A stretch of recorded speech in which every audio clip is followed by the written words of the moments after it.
Hello everyone. इस video में हम लोग क्लास 10 पियर्सन आईआईटी फाउंडेशन से जो डायनेमिक्स हमने शुरू किया था उसको कंटिन्यू करेंगे। 2 लेक्चर्स हमने ऑलरेडी अपलोड कर दिया है। इस वीडियो लेक्चर में हम लोग conservation of energy, specially conservation of mechanical energy को डिस्कस करेंगे। और इसको समझने के लिए हमें मैकेनिकल एनर्जी को ठीक से समझने की ज़रूरत है। उसमें पोटेंशियल एनर्जी होती है और काइनेटिक एनर्जी। लेकिन आपकी किताब में एक टॉपिक छोटा सा दिया हुआ है, law of conservation of energy. पहले क्या दिया है बताइए? Law of conservation of energy, है ना, ऊर्जा के संरक्षण का सिद्धांत। नॉर्मली जैसे मेरे पास एनर्जी स्टोर्ड है, हमारे बॉडी में एनर्जी स्टोर्ड है, मैं अभी बोल रहा हूं तो मेरी जो एनर्जी है स्टोर्ड फॉर्म में वो कन्वर्ट हो जा रही है किसमें? साउंड एनर्जी में। समझ रहे हैं? दैट मीन्स एनर्जी यहां पे क्रिएट नहीं हो रहा है, डिस्ट्रॉय भी नहीं हो रहा है, बस एक फॉर्म जो हमारे अंदर है वो साउंड एनर्जी में कन्वर्ट हो रही है। अचानक मैं दौड़ना शुरू कर दूं तो मेरे अंदर की जो एनर्जी स्टोर्ड है वो काइनेटिक एनर्जी में कन्वर्ट हो जाएगी। That is we can neither create energy nor destroy energy, only we can convert one form of energy to another one. Okay. लेकिन जब आप थ्योरी ऑफ रिलेटिविटी पढ़ेंगे तो मास भी एनर्जी में कन्वर्ट होता है। तो जो मास और एनर्जी का जो कन्वर्जन है उसको अगर इग्नोर किया जाए, ये इग्नोर छोटे स्पीड के लिए, मतलब ज़्यादा अगर स्पीड नहीं है, जो नॉर्मली हम लोग स्पीड होती है हमारी practically 100 kilometres per hour, 200 kilometres per hour, इसमें इतना फर्क नहीं पड़ता है। मतलब मास थोड़ी सी एनर्जी में कन्वर्ट हो जाती है, काइनेटिक एनर्जी में, मास एनर्जी में कन्वर्ट हो जाती है, तो उसको अभी हम इग्नोर करेंगे। जो एनर्जी और मास के बीच का जो रिलेशन है, we are ignoring this one for normal speeds. Clear है? थ्योरी ऑफ रिलेटिविटी में पढ़ा जाएगा। तो मास एनर्जी के रिलेशन को अगर हम इग्नोर करें तो हम ये मानेंगे कि एनर्जी ना तो पैदा कर सकते हैं और नहीं डिस्ट्रॉय कर सकते हैं। तो कर क्या सकते हैं? एक फॉर्म को दूसरे फॉर्म में। लेकिन हमें ये नहीं पढ़ना है अभी, हमें पढ़ना है law of conservation of mechanical energy. Law of conservation of क्या? Mechanical energy. ओके बच्चों, ये मैकेनिकल एनर्जी क्या है? जो मैकेनिकल एनर्जी है हमारी, इसमें दो हमारे पास एनर्जीज हैं। एक है हमारा पोटेंशियल एनर्जी और दूसरा है काइनेटिक एनर्जी। तो कोई अगर पूछे what is mechanical energy, the sum of potential energy and kinetic energy is called mechanical energy. Kinetic energy का इंफॉर्मेशन हम लोगों ने ऑलरेडी ले लिया है, जिसमें हमने वर्क एनर्जी थ्योरम में पढ़ा है कि work done by all the forces, work done by all the forces, जितने तरह के फोर्सेस हैं, है ना, वो होता है kinetic energy final minus kinetic energy initial. मतलब इसी को हम क्या बोलते हैं? This is called work energy theorem. Work energy theorem. तो वर्क एनर्जी थ्योरम क्या कहता है? Work done by all the forces. अब दो तरह के फोर्सेस हैं, है ना, दो तरह के फोर्सेस हम लोग डिस्कस करेंगे। एक होगा हमारा कंजर्वेटिव फोर्स, दूसरा होगा नॉन कंजर्वेटिव फोर्स। तो दो तरह के फोर्सेस हैं, कंजर्वेटिव और नॉन कंजर्वेटिव। तो इसको समझने की जरूरत है। ये कंजर्वेटिव फोर्स से ही हमारा पोटेंशियल एनर्जी का इंट्रोडक्शन होगा।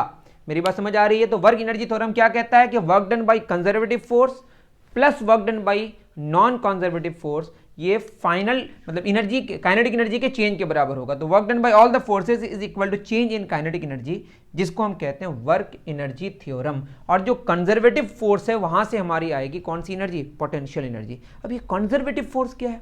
कंजर्वेटिव फोर्स वो फोर्स होता है जिसके द्वारा या जिसके अगेंस्ट हम वर्क करेंगे तो वो इनिशियल पॉइंट पे डिपेंड करेगा और फाइनल पॉइंट पे डिपेंड करेगा, पाथ पे डिपेंड नहीं करेगा। आपकी किताब में इतने सारे चीज़ें डिस्कस नहीं करेंगे, लेकिन ये अगर नहीं करेंगे तो आपका कंसेप्ट अच्छे से क्लियर नहीं होगा इस टॉपिक पे। तो हम ये कह रहे हैं कंजर्वेटिव फोर्स कहते किसको हैं? जिसके द्वारा वर्क डन, है ना, depends only on initial and final points, not on path. इसका एग्जाम्पल अगर आप लेंगे तो सबसे इंपॉर्टेंट एग्जाम्पल होगा ग्रेविटेशनल फोर्स। तो ग्रेविटेशनल फोर्स है, इलेक्ट्रिक फोर्स है, स्प्रिंग फोर्सेस हैं, ये सारे हमारे क्या हैं? Conservative forces. अब कैसे होगा समझेंगे। तो वर्क डन जिसके द्वारा या जिसके अगेंस्ट होगा वो सिर्फ इनिशियल और फाइनल पॉइंट्स पे डिपेंड करे, पाथ पे डिपेंड ना करे, वो कंजर्वेटिव फोर्स है। और अगर पाथ पे डिपेंड करे वो नॉन कंजर्वेटिव फोर्स है। इसका अगर एग्जांपल लेंगे तो बहुत फेमस एग्जांपल है फ्रिक्शन। तो friction is non conservative force. Friction के द्वारा जो काम करेंगे वो इनिशियल और फाइनल पे तो डिपेंड करेगा ही, और पाथ पे भी डिपेंड करेगा। ये पाथ डिपेंडेंट फोर्स है, वर्क डन पाथ डिपेंडेंट है, और यहां वर्क डन सिर्फ इनिशियल और फाइनल पॉइंट्स पे डिपेंड करता है। देखते हैं ये क्या चीज़ है, इसको डिटेल समझने की कोशिश करते हैं, है ना। काइनेटिक एनर्जी ऑलरेडी हम लोग जानते हैं कि वो मोशन की वजह से होता है, और पोटेंशियल एनर्जी एक पोजीशन या कॉन्फ़िगरेशन की वजह से होता है ना बच्चों। चलिए बहुत बढ़िया। देखिए अगर हम बात करें, हमारे पास एक देखिए एक बॉडी है, ये हमारा रेफरेंस लाइन है।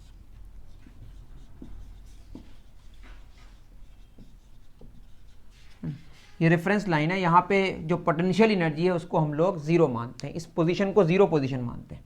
आप कुछ और भी मान सकते हैं, हम इसको जीरो पोजीशन मान लेते हैं, ठीक है। या ठीक इसको हम पोटेंशियल एनर्जी ले लेते हैं इज इक्वल टू एक्स, ये मान लिए, है ना। पोटेंशियल एनर्जी को डिफाइन करने के लिए हमें कहीं ना कहीं एक पोटेंशियल एनर्जी मानना पड़ेगा। ये हमारा पोटेंशियल एनर्जी को हमने कितना मान लिया, एक्स। देखिए अब मान लेते हैं कि हम यहाँ पे चढ़े, ठीक है, और हाइट कितनी हमारी एच। अब m मास का मान लो ये बॉडी है, तो यहाँ पे अर्थ बताइए नीचे की तरफ कितना फोर्स लगाएगा, mg, जिसको हम वेट कहते हैं। नीचे फोर्स कितना लग रहा है बताइए, mg, और हम ऊपर कितना लेके जा रहे हैं, h। बात समझ आ रही है। अब एग्जैक्टली उतना ही फोर्स, समझिए बात को, mg फोर्स नीचे लग रहा है, ये कौन लगा रहा है, अर्थ, है ना। फोर्स अप्लाइड बाय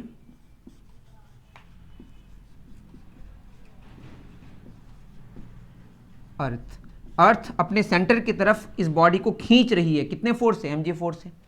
और ये mg फोर्स हम उसके अगेंस्ट लगा रहे हैं, ठीक है। इस अगेंस्ट फोर्स लगाने की वजह से हम बॉडी को नीचे से किधर लेके जा रहे हैं, ऊपर। आप कहेंगे सर नीचे फोर्स mg लगा रहे हैं, ऊपर फोर्स mg लगा रहे हैं, नेट फोर्स जीरो हो गया, बॉडी रेस्ट में था तो रेस्ट में ही रहेगा। बस हम mg से थोड़ा सा ज़्यादा फोर्स लगाएंगे, बहुत थोड़ा सा, फिर उसके बाद कम कर देंगे। यूं ही mg ऊपर वाला ज़्यादा होगा, थोड़ा ज़्यादा होगा, तो बॉडी रेस्ट से मोशन में आ जाएगा, फिर वो चलने लगेगा। मेरी बात समझ आ रही है। ज़्यादा कॉम्प्लिकेशन में मत जाइए, हम ये समझा रहे हैं कि जितना फोर्स नीचे लग रहा है उतना फोर्स ऊपर लग रहा है। बॉडी थोड़ा सा चलना शुरू कर चुका था, है ना, तो उसी स्पीड को मेंटेन कर रहा है वो, ठीक है। क्योंकि नेट फोर्स जीरो होने से बॉडी क्या करती है, बॉडी चलेगी नहीं, ऐसा नहीं, बॉडी चलेगी बट अपनी स्पीड को क्या करेगा, मेंटेन करेगा। समझ रहे हैं आप शायद। इस फोर्स को हम क्या मान लेते हैं, एक्सटर्नल फोर्स जो हम लगा रहे हैं, ये mg के ही बराबर है। और कितना ऊपर गया, h ऊपर गया। अगर हम work done by gravitational force लें, work done by gravitational force, ये क्या हो जाएगा, mg फोर्स नीचे लग रहा है और कितना ऊपर जा रहा है, h हाइट ऊपर जा रहा है, तो फोर्स fs cos थीटा, है ना। तो फोर्स कितना लग रहा है बताइए, mg। हम ग्रेविटेशनल फोर्स वाला ले रहे हैं, वर्क फोर्स अप्लाइड बाय जो अर्थ है उसी को तो हम ग्रेविटेशनल फोर्स कहते हैं। ग्रेविटेशनल फोर्स किधर लग रहा है, नीचे, जा किधर रहा है, ऊपर। दोनों के बीच का एंगल कितना है, 180 डिग्री। तो mg तो फोर्स हो गया, डिस्प्लेसमेंट h हो गया, cos 180 डिग्री, ये तो -1 होगा, दैट इज नेगेटिव mgh। तो ग्रेविटेशनल फोर्स के द्वारा जो काम हुआ यहां से यहां तक कितना हुआ, mgh, निगेटिव में, ठीक है। अब मान लेते हैं, है ना, मान लेते हैं कि इस बॉडी को हम, ये जो हमारा हुआ ये किधर से किधर हुआ, A से B मान लेते हैं, और ये ऐसे लेके गए, इसको C मान लिए और इसको D मान लिए और फिर उठा के इधर लेके आए। एक तो हमारे पास ऐसे ले जाने का है डायरेक्ट, ये हुआ हमारा A to B डायरेक्टली। दूसरा ले रहे हैं हम A to C to D to B, घुमा के लेके आ रहे हैं। तो work done by gravitational force क्या होगा, अब देखिए। अब बताइए फोर्स किधर लग रहा है, mg, नीचे की तरफ, है ना। ये mg तो हम एक्सटर्नल लगाए थे, हम अभी बात कर रहे हैं किसकी, जो अर्थ के द्वारा, मतलब ग्रेविटेशनल फोर्स के द्वारा वर्क किया होगा फ्रॉम A to B। लेकिन एक रास्ता हमने लिया था A से B, अब ले रहे हैं A से C, C से D, D से B, रास्ता हमने चेंज कर दिया। तो A से C, अब आप बताइए एंगल कितना बन रहा है, 90 डिग्री। आपको पता वर्क डन, वर्क का फॉर्मूला क्या है, Fs कॉस थीटा, अगर थीटा 90 डिग्री होगा तो वर्क जीरो होगा। तो ए से सी तक, तो पहले होगा वर्क डन ए से सी तक, फिर वर्क डन सी से डी तक, फिर वर्क डन डी से बी तक। तो ए से सी तक थीटा का वैल्यू कितना डिग्री, 90 डिग्री, और डी से बी तक भी थीटा का वैल्यू कितना डिग्री, 90 डिग्री। क्यों? क्योंकि mg तो नीचे लग रहा है, और डी से बी डिस्प्लेसमेंट क्या हो रहा है, डिस्प्लेसमेंट और फोर्स के बीच एंगल 90 डिग्री बनेगा, तो वर्क डन जीरो होगा। तो ये जीरो होगा और लास्ट वाला भी क्या होगा, जीरो होगा। सी से डी हाइट कितनी है, h, और फोर्स कितना लग रहा है नीचे, mgh, वही सेम mgh, और कॉस कितना डिग्री, 180 डिग्री, तो आएगा कितना, नेगेटिव mgh। तो हम कहना ये चाह रहे हैं ए से बी आप डायरेक्टली जाएं या ए से सी से डी से बी जाएं, ये जो हमारा work done by gravitational force है वो आया नेगेटिव mgh। कितना आया, पहले भी नेगेटिव mgh, मतलब पहले रास्ते के लिए भी नेगेटिव mgh और दूसरे रास्ते के लिए भी कितना है, नेगेटिव mgh। दैट मीन्स कि वर्क डन बाय जो ग्रेविटेशनल फोर्स है वो रास्ते पे डिपेंड नहीं कर रहा है, सिर्फ इनिशियल पॉइंट पे और फाइनल पॉइंट्स पे। आप किसी तरह का भी रास्ता ले लें, ऐसा ले लें, तो वर्क डन बाय जो ग्रेविटेशनल फोर्स होगा वो इतना ही आएगा। अगर ए से बी जो हमारा नेगेटिव mgh आया, आप रास्ता बदलेंगे, उससे work done by gravitational force change होने वाला नहीं है। और अगर ऐसा हो तो ऐसे फोर्स को हम कंजर्वेटिव फोर्स कहते हैं। आई थिंक आपको ये बात समझ आ गई होगी कि work done by gravitational force depends only on initial and final positions. That means gravitational force is a conservative force, ठीक है। और कंजर्वेटिव फोर्स के लिए ही पोटेंशियल एनर्जी इंट्रोड्यूस होती है, ठीक है बच्चों। चलिए समझते हैं ये मैं क्या कहना चाह रहा हूं, ठीक है बच्चों। चलिए, ये हम जो लिए थे, ये हमारे पास एक बॉडी है और यहां से यहां तक गया, m मास का बॉडी है, h हाइट लेके जा रहे हैं, और ये जो लाइन है हमारा, ये कौन सा लाइन है, रेफरेंस लाइन। रेफरेंस लाइन में हम पोटेंशियल एनर्जी इंट्रोड्यूस कर रहे हैं अब, है ना। पोटेंशियल एनर्जी कुछ मान लेते हैं, इसको हम x मान लेते हैं, वैसे जीरो मानना ज़्यादा बेहतर है, अभी हम x मान लेते हैं, ठीक है। अर्थ फोर्स कितना लगा रहा है नीचे, mg, और उतना ही फोर्स हम ऊपर की तरफ लगा रहे हैं, mg। ये कौन सा फोर्स है, एक्सटर्नल फोर्स, है ना। यहाँ mg हम फोर्स लगा रहे हैं, नीचे भी mg लग रहा था, ऊपर भी mg लग रहा था, और थोड़ा सा बॉडी की स्पीड थी कुछ बहुत कम थी, तो वो चल रही थी। तो mg फोर्स हम ऊपर लगा रहे हैं और नीचे भी कितना लग रहा था, mg। नेट फोर्स जीरो हो गया तो बॉडी की स्पीड कांस्टेंट रहेगी। ये m मास का बॉडी उठ के यहाँ पे आ गया, कितनी हाइट, h हाइट। तो हम जो बात कर रहे हैं वर्क डन बाई कौन सा फोर्स, एक्सटर्नल फोर्स, वो कितना हो जाएगा बताइए। ये हो जाएगा, ऊपर हमने लगाया mg फोर्स f और डिस्प्लेसमेंट h, और उधर ही फोर्स उधर ही डिस्प्लेसमेंट, एंगल कितना, 0 डिग्री। उस वक्त mg नीचे था, अभी mg ऊपर लग रहा है, मतलब mg अमाउंट का ही फोर्स हम ऊपर लगा रहे हैं, एक्सटर्नली लगा रहे हैं, और mg किधर लग रहा था, नीचे। एग्जैक्टली सेम फोर्स लगा रहे हैं, समझ रहे हैं। तो क्या हो जाएगा, cos 0 या वैल्यू 1, तो ये हो जाएगा mgh। यहाँ जो अब पोटेंशियल एनर्जी हुई हमारी, मतलब यहाँ पे हम जो काम किए, कितना काम किए, mgh काम किए। तो पहले ऑलरेडी हमारे पास पोटेंशियल एनर्जी कितनी थी, x। अभी जो हम काम किए, ये हमारे काम करने की वजह से इस m मास के बॉडी पर जो एनर्जी एक्स्ट्रा आया वो कितना आया, mgh। दैट मीन्स यहाँ पे जो हमारी पोटेंशियल एनर्जी हुई, ये हुई mgh प्लस x। समझ गए। अगर यहाँ जीरो होता तो यहाँ mgh प्लस जीरो होता, समझ पा रहे हैं। तो पोटेंशियल एनर्जी का जो सिंबल है हम U मान लेते हैं, U stands for potential energy, तो U2, और इसको क्या मान लेते हैं, U1। तो हमारे पास जो पोटेंशियल एनर्जी का चेंज है, चेंज इन पोटेंशियल एनर्जी, इसको हम डेल्टा U कहेंगे, है ना। डेल्टा U कितना हो गया, इसको बोलेंगे U2 माइनस U1। U2 कितना है, mgh प्लस x, और U1 x, एक्सेस कैंसिल, तो क्या आएगा हमारा, mgh। तो चेंज इन पोटेंशियल एनर्जी आया mgh, क्लियर है। चेंज इन पोटेंशियल एनर्जी कितना है, mgh। और work done by gravitational force हमने थोड़ी देर पहले निकाला था, वो आया था नेगेटिव mgh। तो चेंज इन पोटेंशियल एनर्जी और work done by gravitational force, और ये कैसा फोर्स है, कंजर्वेटिव फोर्स, है ना। ग्रेविटेशनल फोर्स कैसा फोर्स है, कंजर्वेटिव फोर्स। तो work done by conservative force is equal to क्या आया, चेंज इन पोटेंशियल एनर्जी। दोनों एक दूसरे के बराबर है, बट यहाँ पे नेगेटिव लग जाएगा, देखिए ये नेगेटिव में और ये पॉजिटिव में। तो work done by conservative force, work done by conservative force mgh के तो बराबर है लेकिन नेगेटिव लग गया। तो work done by conservative force is change in potential energy but negative में, ये आप ख्याल में रखें, ठीक है। ये बहुत इंपॉर्टेंट बात है। Work done by conservative force is equal to change in potential energy but negative में। क्लियर है? यहीं से हमारी बात समझ आएगी किसकी, कंजर्वेशन ऑफ मैकेनिकल एनर्जी की। मैं कह रहा था कि work done by all the forces is equal to change in kinetic energy. Clear है? अब ऑल फोर्सेज में दो तरह के फोर्सेज हैं, कंजर्वेटिव और नॉन कंजर्वेटिव, और एक्सटर्नल भी लगा सकते हैं, मानते हैं एक्सटर्नल फोर्सेज नहीं है ना। Work done by conservative force plus work done by non conservative force plus work done bye क्या, एक्सटर्नल फोर्स जो हम अलग से अप्लाई कर रहे हैं, ये किसके बराबर होगा, चेंज इन काइनेटिक एनर्जी।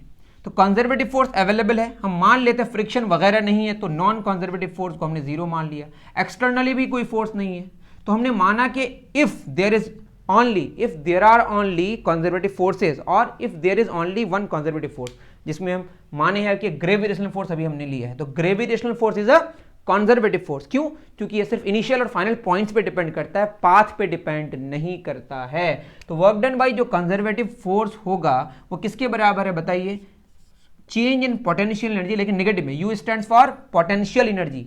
आप याद रखें इस बात को कि पोटेंशियल एनर्जी डिफाइंड ही नहीं है, डिफाइंड क्या है, चेंज इन पोटेंशियल एनर्जी। अगर हम इसको जीरो मान लें तो ये हो जाएगा mgh प्लस जीरो, तो ये आएगा mgh। तो जो mgh हम कहते हैं actually reference point, reference line की जो पोटेंशियल एनर्जी इसको हम जीरो माने, तब इसकी पोटेंशियल एनर्जी हम बोलते हैं कि हाइट h में mgh है, एक्चुअली एक जगह जीरो माने हैं। तो ये बात का ख्याल रखें कि जीरो मानेंगे तो ये जीरो प्लस mgh होगा, x मानेंगे तो x प्लस mgh होगा। दैट मीन्स पोटेंशियल एनर्जी किसी पॉइंट की डिफाइंड नहीं है, change in potential energy defined है। पोटेंशियल एनर्जी उस पॉइंट की डिफाइंड तब होती है जब एक को जीरो मानते हैं। समझ पा रहे हैं? समझेंगे आप। तो change in potential energy negative में इज इक्वल टू क्या होगा, चेंज इन काइनेटिक एनर्जी। इसको उस पार लेके चले जाइए, तो जीरो बराबर डेल्टा यू प्लस डेल्टा के। तो आप कह सकते हैं कि पोटेंशियल एनर्जी का चेंज प्लस काइनेटिक एनर्जी का change is equal to zero. अब इसको फर्दर प्रोसीड करेंगे तो हमारी कहानी समझ आ जाएगी। ये क्या है हमारा, u2 माइनस u1 या u final minus u initial. u यहाँ इनिशियल वेलोसिटी नहीं है, पोटेंशियल एनर्जी है, और यहाँ क्या होगा plus kinetic energy final minus kinetic energy initial equal to zero, है ना। u final plus k final यहाँ लिख दें, u final plus k final is equal to minus u initial उस पर जाएगा तो u initial, minus k initial उस पर जाएगा तो k इनिशियल। तो हमने क्या कहा था, पोटेंशियल एनर्जी और काइनेटिक एनर्जी का जो सम है that is called mechanical energy. तो ये फाइनल फाइनल है, that is mechanical energy final बराबर मैकेनिकल एनर्जी इनिशियल। यही तो हमारा है कि अगर सिर्फ और सिर्फ कंजर्वेटिव फोर्स हो, इफ देयर इज, अब लिख सकते हैं इसको, अगर सिर्फ कंजर्वेटिव फोर्सेज या फोर्स हैं तो जो मैकेनिकल एनर्जी फाइनल है इक्वल टू होगा mechanical energy initial. That is if there is only conservative force और if there are only conservative forces, और भी तरह के कंजर्वेटिव फोर्सेज हो सकते हैं, हम ग्रेविटेशनल फोर्स नहीं है। तो अगर सिर्फ कंजर्वेटिव फोर्स अवेलेबल है तो मैकेनिकल एनर्जी कंजर्व रहता है। तो मैकेनिकल एनर्जी कंजर्व रहने के लिए सिर्फ कौन सा फोर्स होना पड़ेगा, कंजर्वेटिव फोर्स। अगर नॉन कंजर्वेटिव फोर्स है भी तो उसकी वजह से वर्क डन जीरो होना पड़ेगा।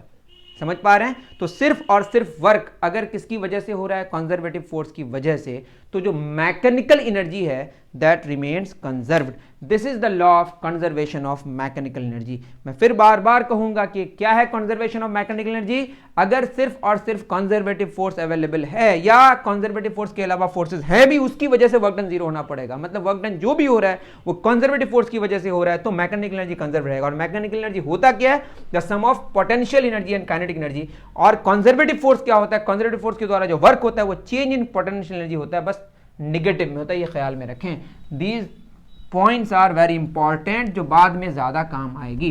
अब आपकी किताब में जिस तरह से चीजें दी हुई है उसको समझने की करते हैं कोशिश, ठीक है। जैसे हमारे पास है फ्रीली फॉलिंग बॉडी के बारे में, तो फ्रीली फॉलिंग बॉडी का मतलब है, अभी हम क्या मान लेते हैं, जो एयर का रेसिस्टेंस है, जब इस कलम को हम नीचे गिराएंगे तो हवा भी तो इसको रोकेगी ना, उस एयर के रेसिस्टेंस को इग्नोर कर सकते हैं क्योंकि इतना ज्यादा इफेक्टिव वो नहीं है, होता तो फिर उसको इग्नोर नहीं कर सकते थे।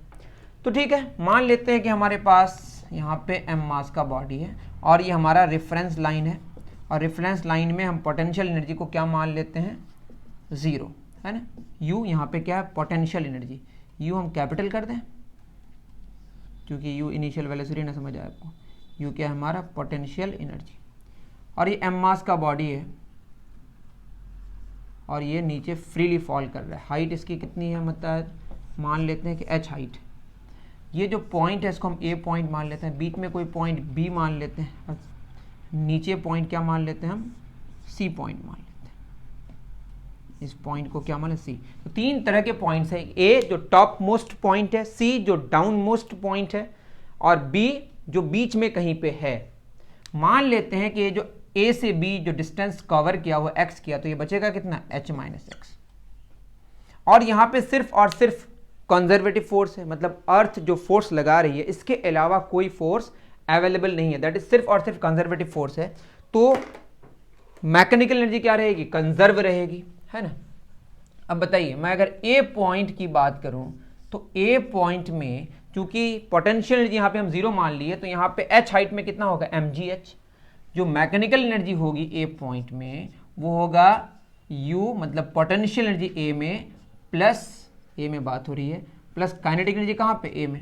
अब फ्रीली फॉलिंग बॉडी का मतलब ये है कि इस बॉडी को जो हम छोड़े हैं तो ये बस अभी इसकी स्पीड कितनी है, जीरो है। यहाँ पे स्पीड कितनी है, जीरो। फ्रीली फॉलिंग बॉडी का मतलब जस्ट इसको अभी क्या कर रहा है, रिलीज कर रहा है। तो रिलीज करते वक्त शुरू में वेलोसिटी जो होगी वो कितनी होगी, जीरो होगी, है ना। तो पोटेंशियल एनर्जी कितनी होती है वो तो डिपेंड करता है रेफरेंस लाइन पे। रेफरेंस लाइन से कितना ऊपर है, एच ऊपर है, तो होगा mgh प्लस काइनेटिक एनर्जी किसकी वजह से होता है, हाफ mv स्क्वायर इसका फॉर्मूला है। तो हाफ m, मास तो m है, वेलोसिटी कितनी है, जीरो, खत्म। तो बचा क्या, mgh। तो A में जो टोटल मैकेनिकल एनर्जी है वो कितना है, mgh। अब B में निकालना पड़ेगा, तो B में जो मैकेनिकल एनर्जी होगी वो mgh ही आनी चाहिए। तो मैकेनिकल एनर्जी एट B क्या होगा, U at B plus K at B, that is potential energy at B plus kinetic energy at B। क्या होगा B में, कितनी हाइट है, h माइनस एक्स, तो होगा mg और यहाँ होगा h minus x plus B में हाफ mv स्क्वायर। यहाँ वेलोसिटी कितनी है, अब यहाँ पे डिपेंड करेगा। v स्क्वायर का फॉर्मूला क्या होता है, u स्क्वायर प्लस 2as। अगर आपका एक्सेलरेशन कांस्टेंट हो सिचुएशन में तो यहाँ से यहाँ तक आपको पता ही होगा g कांस्टेंट होता है ना।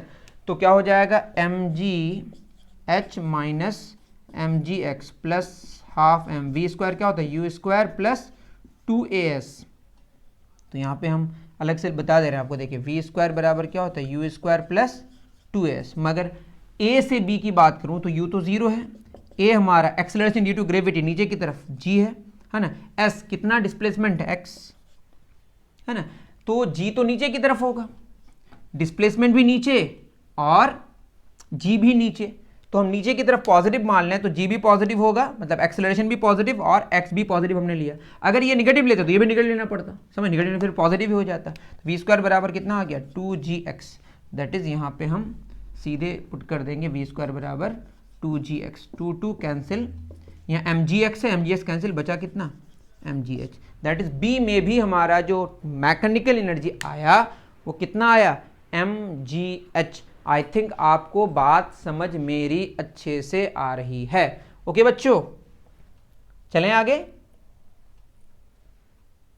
चलिए आगे बढ़ते हैं। अब हम अगर बात करें किसकी, सी की, तो सी की बात करेंगे तो वही same, mechanical energy at C is equal to क्या होगा, potential at C plus kinetic at सी।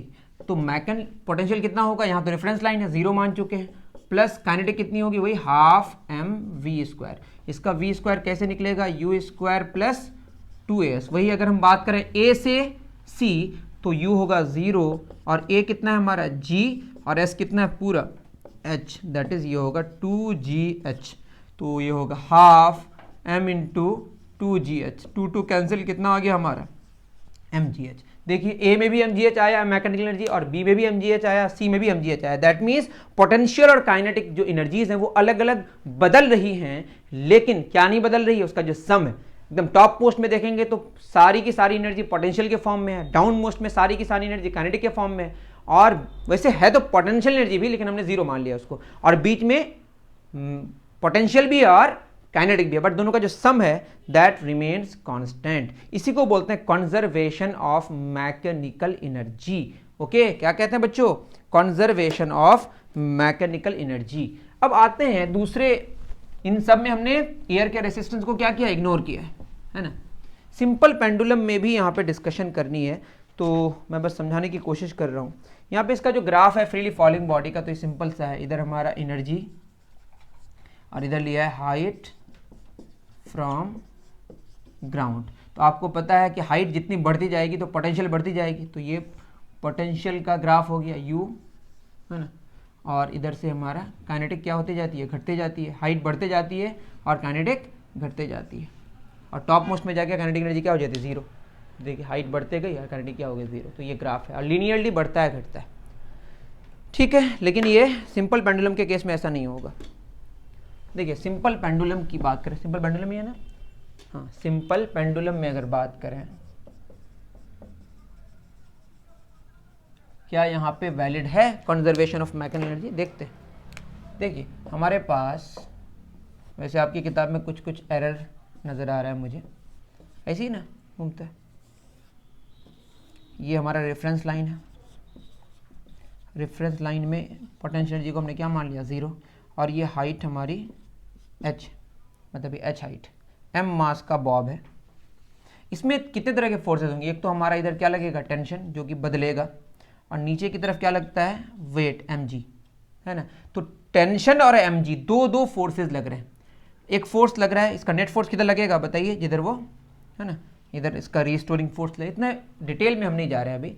ये दो फोर्सेज हैं, टेंशन और mg, है ना, दो फोर्सेज हैं। कौन कौन, टेंशन और mg। यहाँ टेंशन का एक कंपोनेंट किसको, mg को बैलेंस कर रहा है, तो टेंशन बदलते जाएगा क्योंकि हम इधर शिफ्ट करते जाएंगे। अभी उतने डिटेल में जाएंगे तो आपको प्रॉब्लम होगा, है ना। बस इतना जाने कि यहाँ पे जो फोर्स इन्वॉल्व है टेंशन है और mg है। तो टेंशन कैसा फोर्स है उसके बारे में अभी हम नहीं जानते हैं, है ना। mg के बारे में जानते हैं, कैसा फोर्स है, कंजर्वेटिव फोर्स है। तो बॉडी जो डिस्प्लेस होगा, देखिए बॉडी किधर डिस्प्लेस, इधर होगा, एंगल कितना बनेगा, 90 डिग्री। तो टेंशन के साथ जो डिस्प्लेसमेंट का डायरेक्शन है वो एंगल कितना बना रहा है, 90 डिग्री। तो एक बात तो समझ आ गई कि टेंशन के द्वारा वर्क डन जीरो होगा। क्यों? क्योंकि टेंशन और डिस्प्लेसमेंट के बीच हमेशा एंगल कितना बनेगा, 90 डिग्री। तो टेंशन तो यहाँ पे है लेकिन इग्नोर करेंगे, तो बचेगा कौन, बस mg। तो सिर्फ mg है, दैट मीन सिर्फ और सिर्फ कंजर्वेटिव फोर्स है, और जब कंजर्वेटिव फोर्स है तो conservation of mechanical energy valid है। तो यहाँ पे जीरो मान लिए, तो यहाँ पे जो हमारी पोटेंशियल एनर्जी है यहाँ कितनी हो जाएगी, mgh।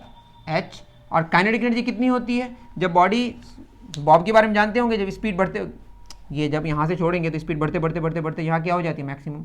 ऐसा क्यों होता है, इसका रीज़न ये है, मान लो मैं यहाँ से देखना शुरू करूँ, फोर्स, नेट फोर्स लग रहा है इस डायरेक्शन में, ये नेट फोर्स का डायरेक्शन है, इधर ही फोर्स लग रहा है और बॉडी उधर ही जा रहा है। तो फोर्स और डिस्प्लेसमेंट एक ही डायरेक्शन में अगर हो तो स्पीड बढ़ती है। तो स्पीड बढ़ते बढ़ते बढ़ते बढ़ते यहाँ आके क्या हो जाती है, मैक्सिमम। और यहाँ आके देखिए टेंशन ऊपर लगता है और mg किधर लग रहा है, नीचे। तो टेंशन mg एक दूसरे को बैलेंस कर देता है, जिसकी वजह से यहाँ नेट फोर्स जीरो होता है। तो आप ये ख्याल में रखें, ये जो बहुत सारी बातें हो जाएगी, एक्सट्रीम, और ये भी एक्सट्रीम है, और ये क्या है हमारा मीन पोजीशन। मीन पोजीशन में टेंशन mg को बैलेंस कर दे रहा है, लेकिन एक्सट्रीम में देखिए टेंशन mg को बैलेंस नहीं कर रहा है। तो होता क्या है कि मीन में आके नेट फोर्स जीरो हो जाता है, तो बॉडी की स्पीड और बढ़ती नहीं है, वहाँ पे स्पीड का बढ़ना खत्म हो जाता है। लेकिन ये जब आ रहा था, चूंकि आ रहा था, तो इनर्शिया की वजह से और आगे जाता है। फिर डिटेल हो जाएगा, इतना मैं नहीं बता रहा हूँ, बस आप इतना समझें।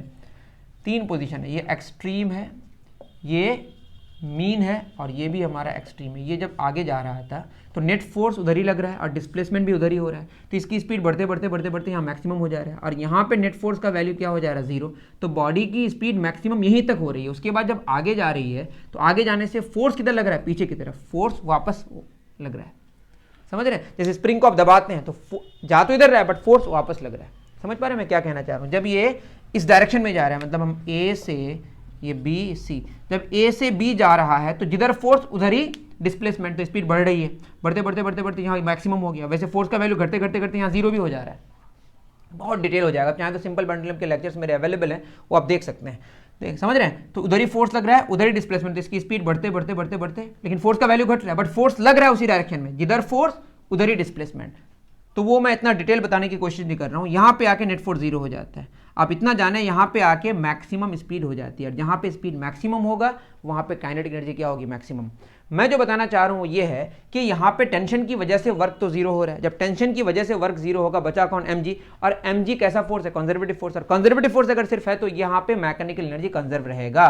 दैट मीन्स एक्सट्रीम में आके आपको पता ही होगा यहाँ पे स्पीड क्या हो जाती है, जीरो। जैसे मैं यहाँ से देखूँ, स्पीड बढ़ते बढ़ते बढ़ते बढ़ते बढ़ते बढ़ते मीन में आके मैक्सिमम हो जाएगा, जब ऊपर जाएगा तो स्पीड घटते घटते घटते यहाँ जीरो हो जाती है।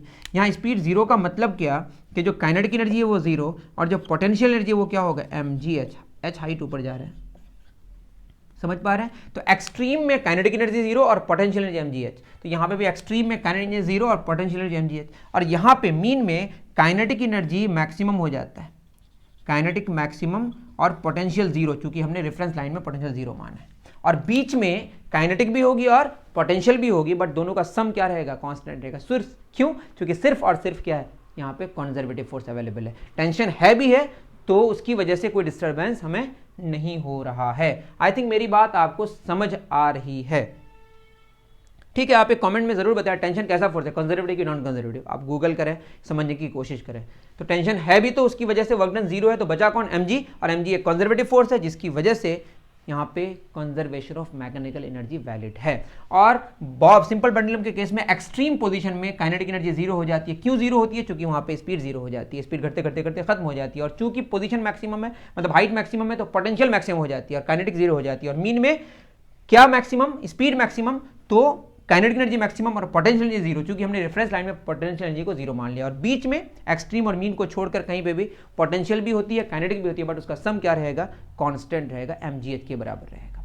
लेकिन यहाँ v² बराबर u² प्लस 2s मत लगाएं, क्योंकि यहाँ पे हमारा जो फोर्स है दैट इज नॉट कांस्टेंट।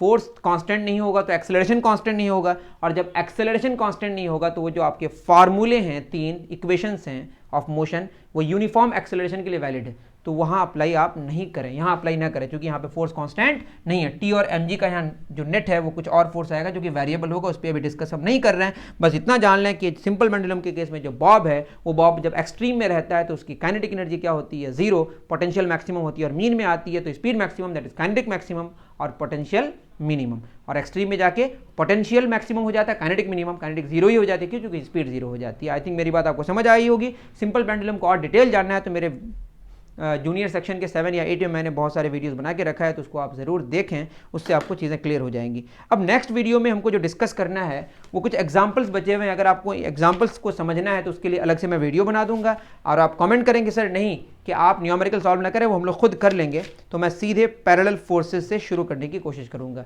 तो मिलते हैं फिर नेक्स्ट वीडियो में, आप कमेंट ज़रूर करें आपको क्या चाहिए। Thank you very much.